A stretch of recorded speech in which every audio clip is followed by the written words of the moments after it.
તો આ તરફ તાલાલાના ધારાસભ્ય ભગવાન બારડને સુપ્રીમ કોર્ટે રાહત આપતા ગુજરાત કોંગ્રેસમાં ઉજવણીનો માહોલ સર્જાયો।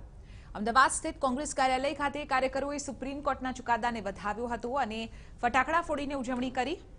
આ પ્રસંગે હાજર રહેલા કોંગ્રેસ પ્રવક્તાએ ભાજપા સરકારને આડે હાથે લીધી અને કહ્યું કે ભાજપાનો ભ્રષ્ટ ચહેરો ખુલ્લો પડી ગયો છે।